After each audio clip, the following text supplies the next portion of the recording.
को इंसाफ नहीं मिला। ये दलित परिवार की सिर दबा रहे हैं। पुलिस वाले साथ में थे ना, तो उनकी सामने मौजूदगी में वो चीज हुई है, तो उन जिम्मेदार वही होंगे, कोई और नहीं होगा वहाँ पे। विकासनगर की पुलिस यानी योगी जी की पुलिस ने अमन गौतम की हत्या की। अमन गौतम का परिवार क्यों नहीं याद आया माननीय मुख्यमंत्री जी को? क्या गोपाल मिश्रा ब्राह्मण समाज में हैं, इसलिए उनकी मौत ज्यादा मायने रखती है, और अमन गौतम दलित समाज का है, इसलिए उसकी मौत का कोई मतलब नहीं है क्या? स्वामी प्रसाद मौर्य के इस बयान से एक बार फिर यूपी की सियासत गरमाती हुई नजर आ रही है। राजधानी लखनऊ में पुलिस हिरासत में अमन गौतम की मौत मामले में स्वामी प्रसाद मौर्य ने योगी सरकार को घेर लिया। प्रतिमा विसर्जन के दौरान बहराइच में हुई हिंसा के बाद से ही यूपी सरकार दबाव में है। इस बीच योगी ने बहराइच हिंसा में मारे गए गोपाल मिश्रा के परिजनों से मुलाकात की थी, जिसको लेकर अब स्वामी प्रसाद मौर्य ने उन्हें घेरते हुए कई आरोप लगा दिए। क्या है पूरा मामला? मीडिया रिपोर्ट्स की माने तो सीतापुर का रहने वाला सोनू अपने परिवार के साथ पिछले 12 साल से लखनऊ में रह रहा था। सोनू की मां राजरानी ने बताया कि पोती का 13 अक्टूबर को जन्मदिन था और सोनू उसी तैयारी में लगा था। पार्क में ही पार्टी होनी थी, इसके लिए परमिशन भी ली गई थी। सोनू अपने दोस्त अमन के साथ तैयारियों को देखने के लिए पार्क गया था। तभी पार्क में जुआ खेल रहे जुआरियों को पकड़ने पुलिस पहुंची। ये देखकर जुआरी भागने लगे। इस दौरान पुलिस ने अमन और सोनू को भी पकड़ लिया और अपने साथ ले गई। इसके बाद पुलिस की हिरासत में ही अमन की मौत हो जाती है। पोस्टमार्टम रिपोर्ट में हार्ट अटैक की वजह बताई जाती है, लेकिन परिजनों का आरोप है कि पुलिस की मारपीट की वजह से अमन की मौत हुई। इसका एक सीसीटीवी फुटेज भी सामने आया था। फुटेज में साफ दिखता है कि पुलिस वाले अमन गौतम और उसके साथी को हाथ पकड़कर ले जाते हैं। मामला बढ़ता देख पुलिस हिरासत में अमन की मौत मामले में सिपाही शैलेंद्र और 3 अज्ञात पर गैर इरादतन हत्या का केस भी दर्ज किया गया है।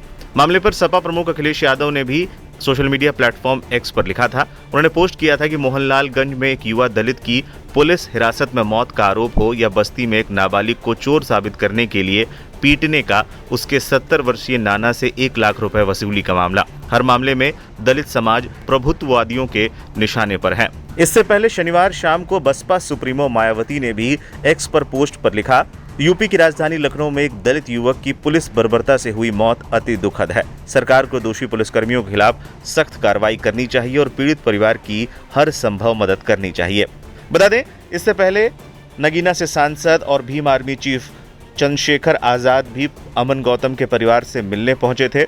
इस दौरान की कई तस्वीरें सोशल मीडिया पर वायरल हुई थी। इसके अलावा चंद्रशेखर ने एक पोस्ट भी लिखा था, जिसमें उन्होंने योगी सरकार पर कई गंभीर आरोप लगा दिए थे। उन्होंने लिखा, मुख्यमंत्री योगी जी, आपकी पुलिस दबिश देने जाती है या दबंगई करने। राजधानी लखनऊ के विकास नगर स्थित अंबेडकर पार्क में पुलिस दबिश के दौरान अमन की दुखद मृत्यु हो गई। परिजनों का कहना है कि पुलिस द्वारा दौड़ाने के बाद गिरने और बेरहमी से पिटाई के कारण अमन की मृत्यु हो गई। घटना बेहद दुखद और चिंताजनक है। मामले की निष्पक्ष जांच हो। बता दें, अमन की पत्नी की तहरीर पर सिपाही शैलेंद्र और 3 अज्ञात पुलिसकर्मियों के खिलाफ मुकदमा दर्ज किया गया है।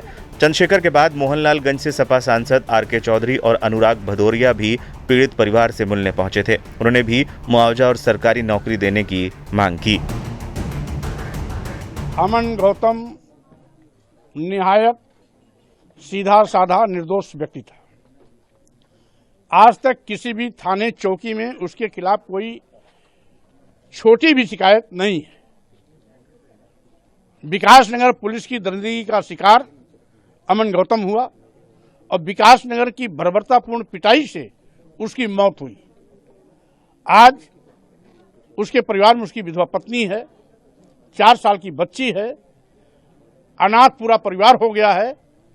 इसलिए सबसे पहले मेरी मांग है कि माननीय मुख्यमंत्री जी के अंदर थोड़ी भी अगर सदा सहता है, संवेदनशीलता है, तो अमन गौतम की जो मृतका है उसको 25 लाख रुपए की आर्थिक सहायता दें।